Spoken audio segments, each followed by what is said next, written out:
welcome to another Family Learning Fortnight video. I'm Miss Wilson from the Food and Consumer Science Department, and tonight I'm going to be chatting us through our very own Friday night fakeaway, where we're going to be making a keema curry, and I'm going to be chatting about what nutrients that we can find in this dish. So first of all I've done is I have finely sliced and diced an onion and a pepper, and both of these are going to help contribute to our fibre content, which will help us go to the toilet more regularly. Next up, I'm just going to peel and grate a carrot. And not only are carrots good for the normal growth in children, but the old wives' tale of how carrots can actually help you see in the dark, there is some truth to that matter, because carrots are very high in vitamin A, and vitamin A is required to make visual purple, which is a substance in our eyes that helps us to see in dim light. So there is some truth to that. So that's all then ready on our plate. Next up, what I'm going to do is I am going to prepare my garlic and my ginger and all my herbs and spices that I'm going to be using. So in here I have got cumin seeds, ground coriander, chili powder, garam masala, turmeric and a little bit of salt, and these will just help add flavour to our dish. Next up, I've got some beef mince here, and I've chosen the 5% fat to try and reduce our total fat content, to try and reduce our risk of obesity. And in here I'm just going to make up stock, so I'm just going to fire in a beef stock cube into my water, and then the next stage is to start our cooking process.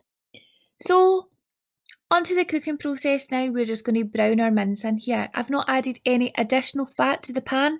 I've just added the mince straight in, and I've turned the heat on to brown it.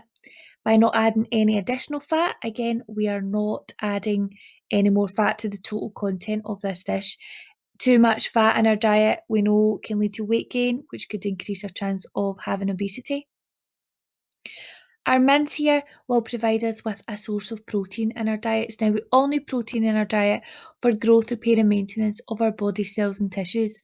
Also, because it's a red meat, it's going to be really high in iron, which prevents our risk of anemia, which can cause us to feel really tired and lose concentration easily through the day. It is worth mentioning that we shouldn't have a diet too high in meat products due to the high risk of saturated fat in them, and saturated fat are really high in LDL cholesterol, which is the bad cholesterol which clogs our arteries. So in the pan now, I have got all my vegetables, my herbs and spices. I'm just going to add in my stock with my tomato puree in there, and I'm going to leave it to simmer away to allow all the flavours to all come together.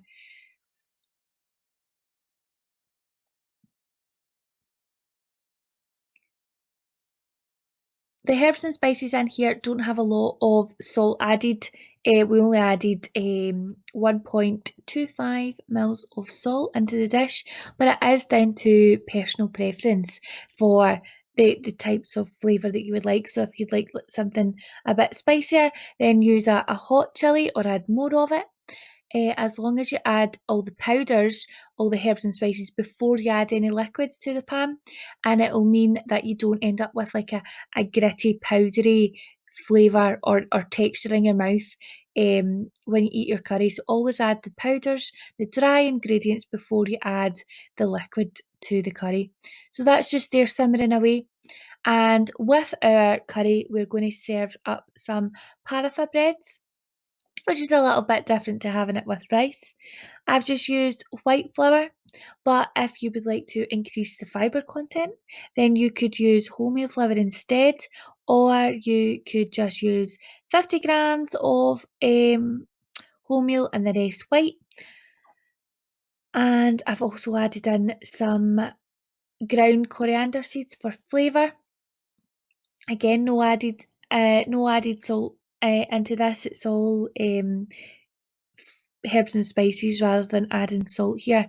Too much salt in our diet can increase our blood pressure, and which increases our risk of strokes. I've then taken some olive oil and added that in. Now, olive oil is an unsaturated fat, which is the good kind. That is because they are high in the good high density lipoproteins, so they HDL cholesterol that helps to ferry away the bad cholesterol that clogs up our arteries, and it takes it down into the liver where it is broken into bile. So all I've done there is I've added my water and I have brought it together into a dough consistency, and I have left it to rest for about half an hour. I'm then going to separate that into two and roll them out into two identical breads. But you could have some fun with this, make them any shape you like.